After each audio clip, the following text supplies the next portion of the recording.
My WRX still does not have an engine in it, but I'm working to fix that. I've swapped the heads and some other accessories to my brand new short block that I got for it. But I have to do the cam carriers. There's one, there's the other there. These are shims. These set your valve clearances, and they're not all the same. They're different thicknesses. And I'm pretty sure I kept these in order, but when I was doing other work, I bumped these, so some of these may be out of order. So that means to be sure that I put them all back in the right spot, I need to check the valve clearances. And to do that, I'm going to put the cam carrier back on the head, tighten everything down, and check the clearance.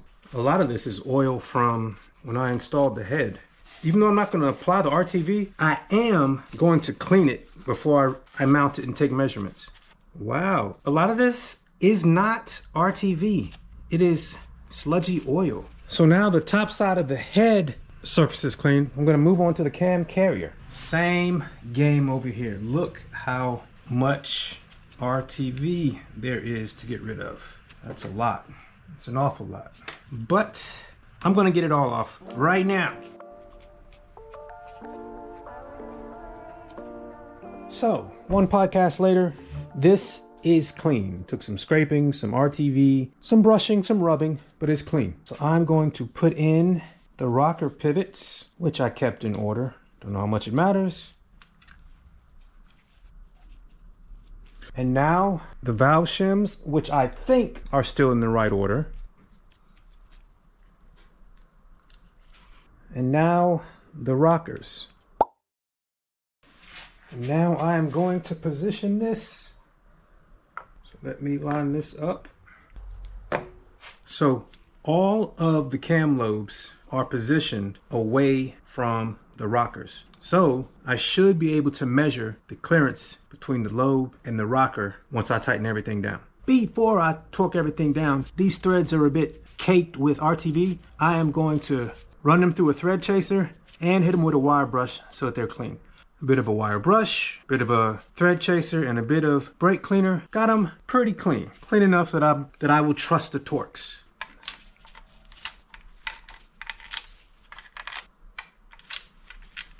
This one has this in the way. And the last one. I'm gonna snug them down before I go get a snack. I gotta look up some torque values, so I'm gonna fire this up. Who else is running Linux?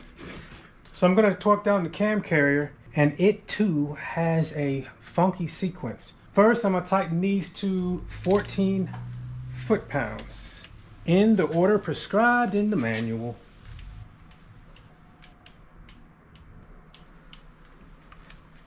Now I loosen the center ones by 180 degrees in the order 1, 2, 3. So basically loosening them all the way. And now I tighten them right back to, I'm gonna do 14. It says 13.3 foot-pounds. But now I tighten them in the order 1, 2, 3 to 14 foot-pounds. I feel like this is a practical joke. Nah, I know there's a reason.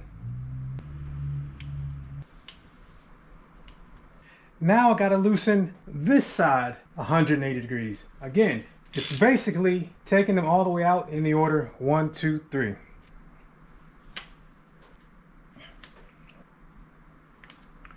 And now let me guess.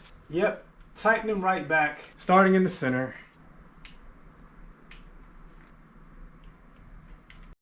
Now guess what? Same thing with these.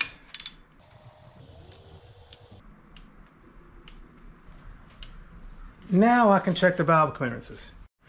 So the clearance on the intake side should be 0.13 millimeters plus 0.02 or minus 0.03. So 0.13 millimeters plus 2/100ths of a millimeter or minus 3/100ths of a millimeter. Closest I got is 0.127. So let's see what we got. Slight dragging, slight dragging. So these are a tad looser than these. I'm gonna see what the differences in shim sizes are to see if I can get it any closer.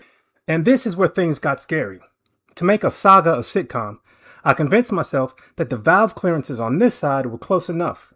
I later would change my mind, but since I was certain I had the correct shim order on the other side, I decided to put everything back together. I soon learned that that was a mistake. Just to be sure nothing was wrong, I checked the valve clearances on the other side. Almost everything was off. So I came to grips with the possibility that I would be ordering lots of new shims. I made a spreadsheet to keep up with all the measurements, and then I got an idea.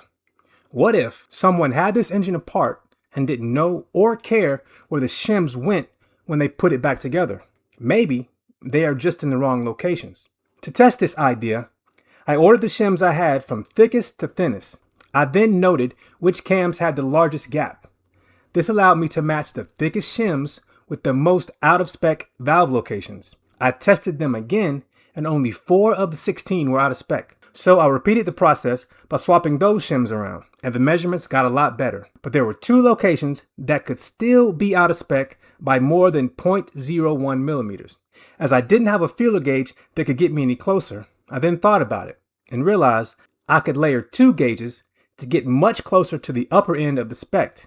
I did it, and it made me feel a lot better about the valve cam clearances. I then was finally ready to fully install the cam carriers and reinstall the timing chains. So since it's a lot easier to clean all of this RTV off with this off the head and nothing will drop down into the engine, I'm going to go ahead and clean this. And I may even explore resealing those. Don't want to, but I don't know exactly where the oil was coming from. So this was tedious. I finally got all the RTV out of the nooks and crannies on the valve cover side. So what I'm gonna do is wipe this down one more time, give it a good spray with some brake cleaner, and do the same thing on the head side, and go ahead and lay a bead of RTV and reinstall this cam carrier. But I will install new O-rings here because these aren't rings anymore. They're more like flat rubber washers who've lost their elasticity. This may take a few wipes. Before I put the cam on and lock it, I am going to put this in the position that it needs to be to install the timing chain and cam carrier on this side, such that when it's time to set timing, this is either at the position or very close to the position, because I don't want any funky interferences happening. So I'm going to go ahead and try to do that. I just hope I don't hit anything. Well, actually, no, I shouldn't hit anything because there's nothing moving the valves. But the spark plugs are in. Let's see where we're at. That's close. The woodruff key should be pointing right at that dowel, so I am very close. Just rotate it a little more. I think that'll work. All right, let's try and lay a nice bead.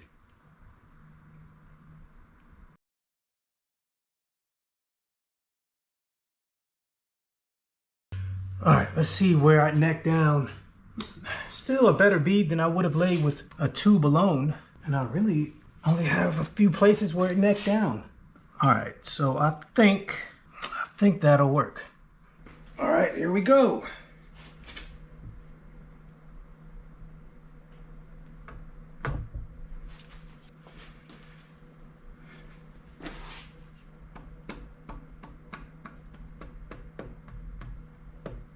All right, so I am gonna let that sit and I'm gonna go for a walk. I also lined that and that up to the position I had to when I took the timing chain off. So the manual says to set the cams at 0 lift position, meaning the lobes are facing up and not into the rockers. So now I am about to torque it down, and the RTV was not quite smashed all the way, and I'm glad because it's not supposed to be.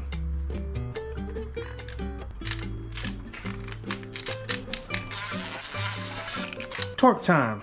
Same process as before.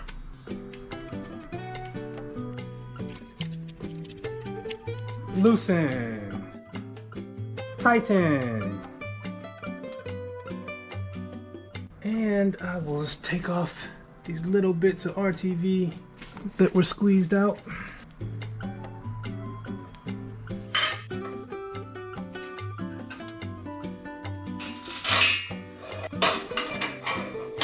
So these are the rocker pivots that I kept in order for this side.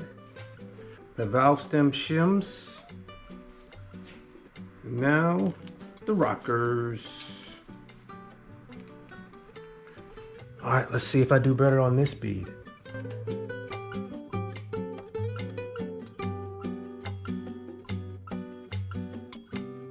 Think that will work. Let's see if I can position this.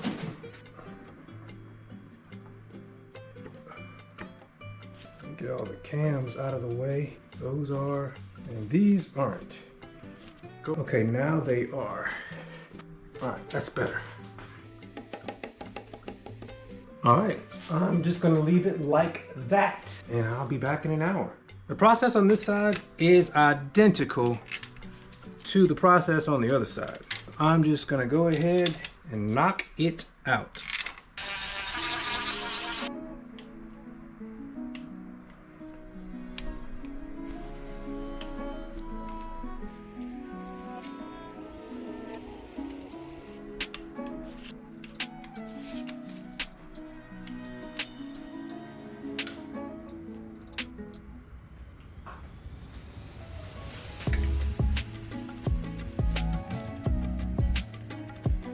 So with the heads and the cam carriers back on, now I want to install the timing components. But I want to make sure I don't rotate the cams and hit the cylinders. I have the manual and I can follow the instructions, but I also have the old block. When I was disassembling it, you took off the timing chains on this side first, rotated it, and then took off the timing chain on this side. I imagine it's going to be the opposite, but what I will do is set these cams to the same position that it should have been when I took it off. Use the old block as reference to make sure that the pistons on this side are away from anywhere where the valves can travel. Make sure everything's good, install it, and then I can play with that side a little easier. I think that'll be a good plan.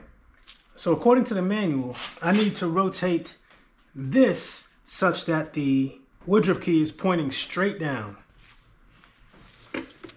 And the top of the pistons is a good 2 inches down, so that is plenty of room for the valves to move. So that gives me confidence to move these to the location that is indicated in the manual. This arrow is to be 25 degrees above the horizontal, something like that. And this one is to be 25 degrees below horizontal. And I'm not nervous in rotating it in any direction because, again, the valves cannot reach where the pistons are right now. So now I can rotate this freely because I know that's in a no lift position and I know these are too. So I'm going to rotate this such that this is pointing straight up and down, or rather the woodruff key pointing down and this pointing up. And no, there's an O-ring there. There's an O-ring there. It fell out. I just now noticed that it was even there. I'm going to see if I can get by without taking out the spark plugs.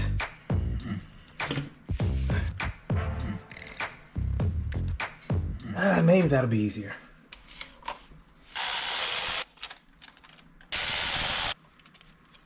That step wasn't absolutely necessary, but it makes this rotate so smoothly. All right, the woodruff key is pretty much lined up with this seam. So I checked the pistons on both sides of the block and they're both 2 inches into the cylinder. So no matter what I do with those cams or these, the valves will not protrude enough to hit anything. I'm to rotate this, it says counterclockwise, until this is 25 degrees below horizontal. See if I can achieve that.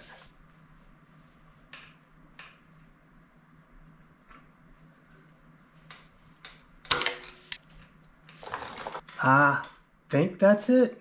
I think that's about it. I'm going to use some reference locations on the picture in the manual to see if that's it. All right, so that is close to 25 degrees below horizontal, and that is close to 25 degrees above. Now I got to rotate this such that the woodruff key is pointing directly at that dowel. And they say go counterclockwise, so let's see if I can do it with just my hand. Not quite. All right, let's see. I'm still nervous about this. Still smooth. All right, that's about it. So there's a timing mark on the sprocket there, and I am to align the blue one with it. The little blue link there. And then there is another on the intake side, that little mark there. I am to align one of the pink ones up with that. Silly me, silly me. This one goes on the inside. So the blue one aligns up on the inside. But I'm making sure I keep the chain away from all the other components so I don't have to go around them. Not with the Woodruff key, but with the little oval right here. And then one of the pink links needs to line up with that little mark. So let's see if I can achieve that.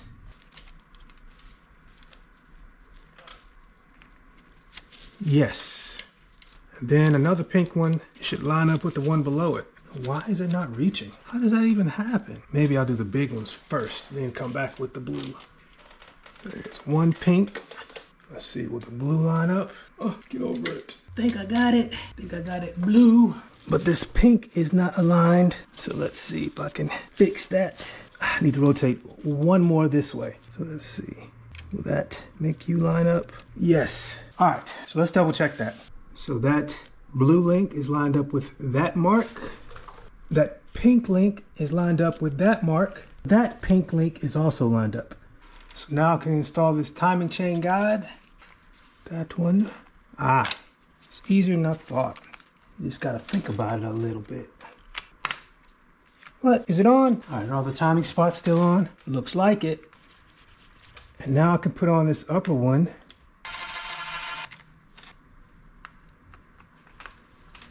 Oh yeah. Oh yeah. These get torqued to 5 foot-pounds. And I gotta see what this gets torqued to. The same. Confirm the timing one more time before taking this out. There we go. One timing chain reinstalled. Let's go to the next one. This one should be easier, but I'm gonna go ahead and take this out to make it easier to put the chain on. But before I move to the next one, I'm going to rotate this one to make sure there are no abnormalities. And again, there's no risk in anything happening on the far side because nothing's connected over there. So let's see. Looks good to me, but I will rotate such that these two triangles are pointing right at each other.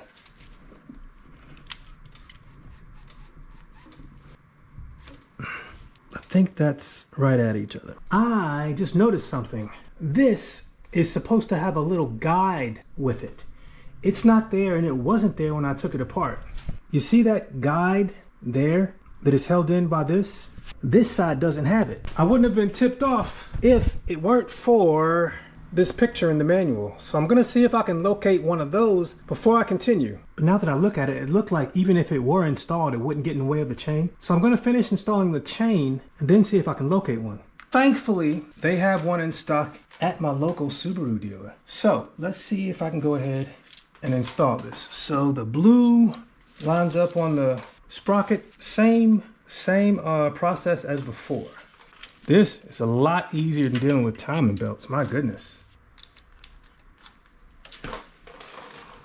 You kidding me? Is it that easy? Lined up, lined up, lined up.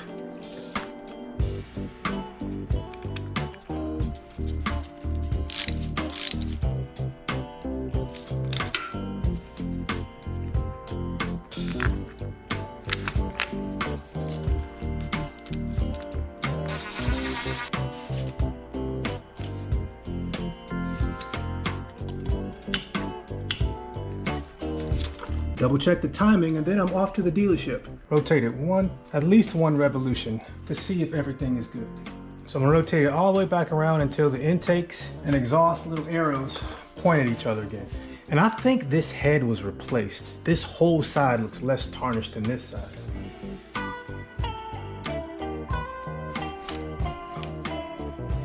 So I rotated a bunch of times, and every time these would line up and those would line up. So I'm gonna say the timing is set. I'm gonna go pick up that part, and the next thing I do will be cleaning up the valve covers and the timing cover because they have a lot of RTV on it. I must say, of all the engines I've worked on, this by far has the most RTV on it out of anything. I'm gonna go back and look at my footage, but my car came without this installed, but now it's gonna have it. I say came. When I got the car from Copart, it didn't have it. I'm sure it had it at the factory.